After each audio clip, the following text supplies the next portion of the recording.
face and voice of Africa. The story of resurgent and burgeoning Africa is here, only on the Pulse of Africa channel.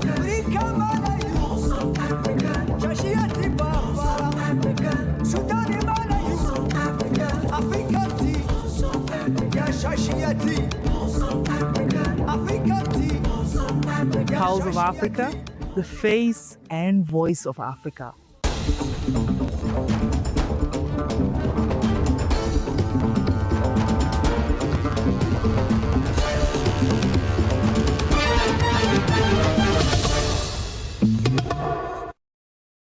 Hello, I'm Gamichi Samandida, your host for the news this hour. Stay tuned. We'll start with Somalia. The federal government of Somalia and the European Union have launched a €102 million strategic partnership and aimed at strengthening governance, sustaining public services and supporting Somalia's long-term development priorities. The agreement was formally signed in Mogadishu, bringing together senior Somali officials and European Union representatives in a show of deepening cooperation.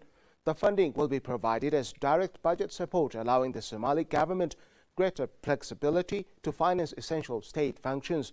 The resources will support key public services including education, healthcare, civil service salaries and other recurrent expenditures critical to daily governance. Somalia's Finance Minister Bihi Iman Sije said the support would help consolidate fiscal stability and maintain Iman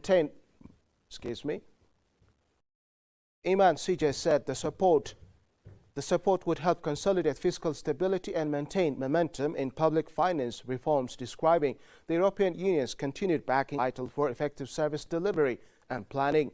Planning Minister Abdurrahman Bene noted that part of the funding will be directed toward development efforts in areas recently liberated from Al-Shabaab, with a focus on rebuilding education systems and basic infrastructure as communities recover from conflict. European Union officials said the agreement reflects growing confidence in Somalia's governance and financial management reforms, marking a shift toward nationally led development and reinforcing international support for Somalia's recovery and state-building efforts.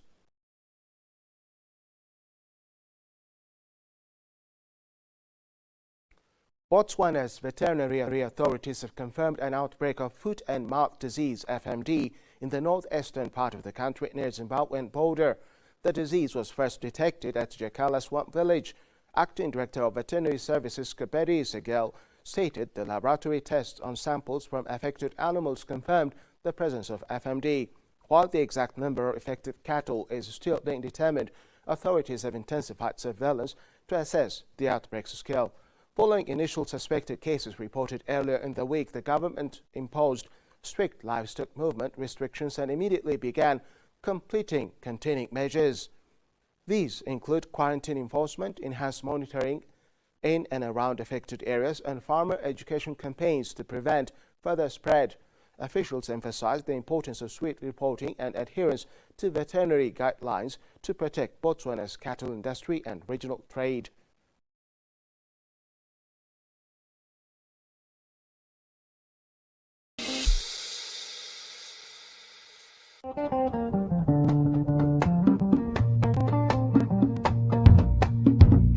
Ethiopia's green legacy initiatives are restoring urban parks and expanding green spaces across our cities. Green spaces protect the environment and strengthen healthy, resilient communities.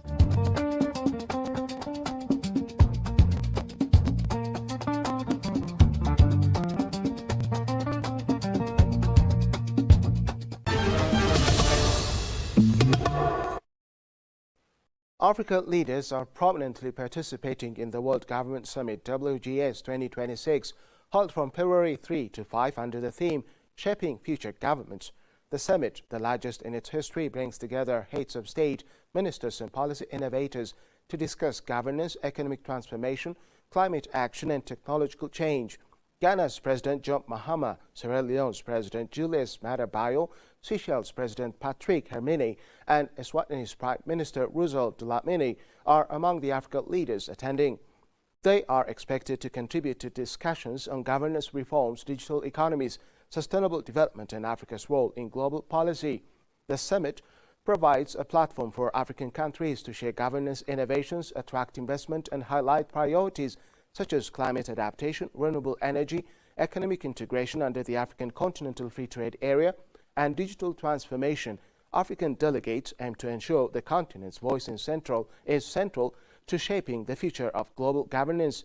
The presence of African leaders at WGS 2026 underscores the continent's growing influence in international decision-making and its commitment to inclusive, innovation-driven, and resilient governance strategies.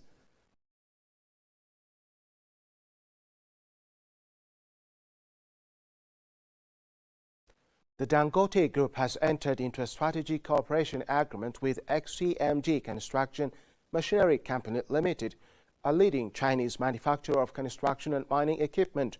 The partnership is designed to accelerate infrastructure development, enhance industrial capacity, and support the rollout of green projects across Africa.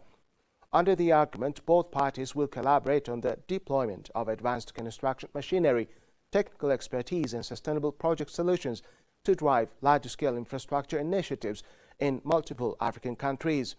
The deal also signals Dangote Group's commitment to integrating environmentally conscious technologies and industrial innovations into its expanding portfolio.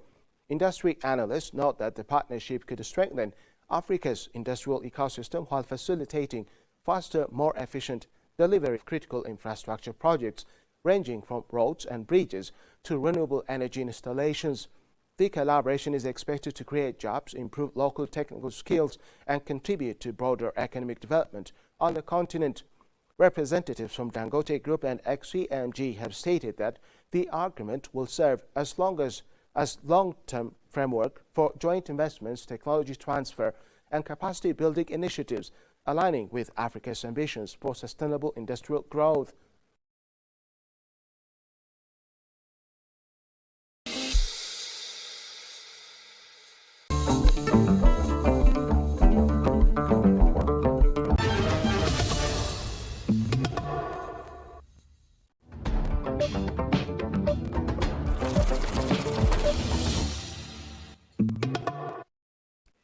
Moving on to our business headlines, the International Monetary Fund (IMF) has approved new disbursements to Mauritania following the successful completion of multiple program reviews, paving the way for an immediate release of approximately $91 million. The approvals include the fifth reviews under the 42-month Extended Credit Facility and Extended Fund Facility (EFF) arrangements, as well as the fourth review under the Resilience and Sustainability Facility.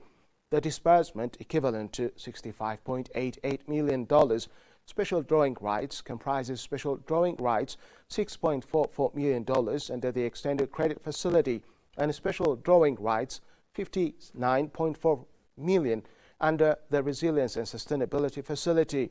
With this release, total IMF support to Mauritania has reached around special drawing rights $191.8 million, approximately $258 million. The IMF highlighted Mauritania's economic resilience, noting that the country achieved robust growth of 6.3% in 2024, though projections for 2025 indicate a slowdown to 4.2% due to extractions in the extractive sector. Momentum in non-extractive sectors and continued public investment in infrastructure are expected to support growth over the medium term, despite ongoing global uncertainties and rising regional security risks. IMF Deputy Managing Director Kenji Okamura praised Mauritania's prudent and well-calibrated policies, highlighting sound fiscal management and the adoption of a fiscal anchor that has helped stabilize debt levels. He noted that these measures are expected to reduce the current account deficit in 2025, while international reserves remain at adequate levels.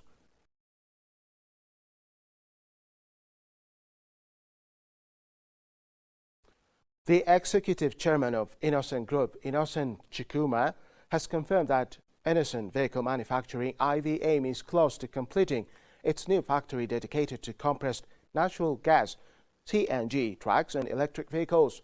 The facility, which Chikuma says will be one of the largest of its kind in the world, is set to significantly boost Nigeria's domestic automotive production. The plant will have an installed capacity to produce 3,000 compressed natural gas units annually across 6 different vehicle types.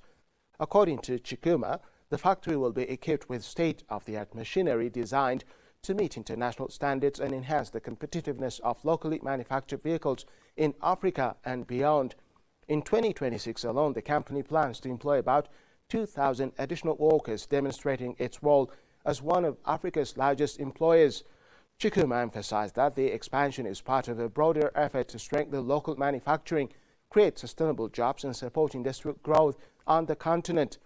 A technical training scheme will accompany the factory's operations aimed at equipping young Nigerians with practical skills. Trainees will have the opportunity to secure employment within innocent or leverage their certification to find work elsewhere, providing a pathway for youth empowerment and contributing to national efforts to reduce insecurity. Chikuma noted that plant's imminent commissioning will mark a milestone in Africa's automotive sector. Beyond job creation, the project underscores Innocent's long-standing commitment to domestic manufacturing, sustainable industrial development, and leveraging local talent to drive economic transformation across Nigeria and the continent.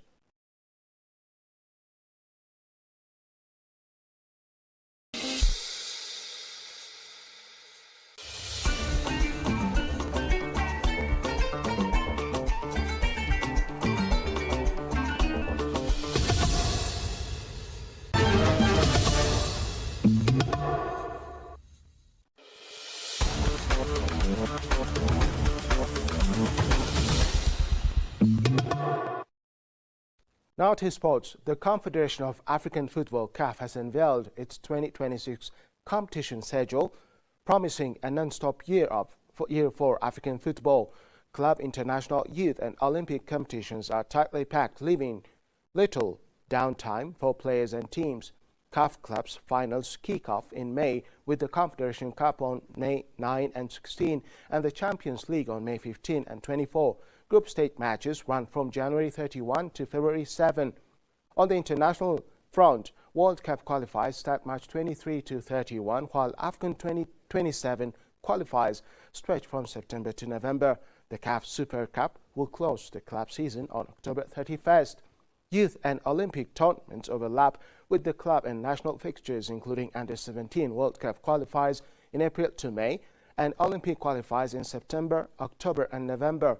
CAF calls for 2026 a non-stop year, testing the endurance and planning skills of players, coaches and administrators alike.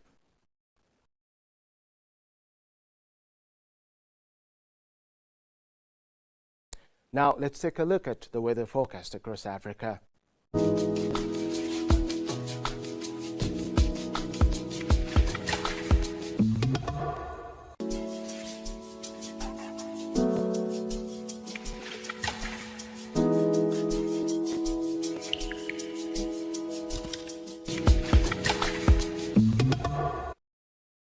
That's it for the hour. Thank you for tuning in. Goodbye.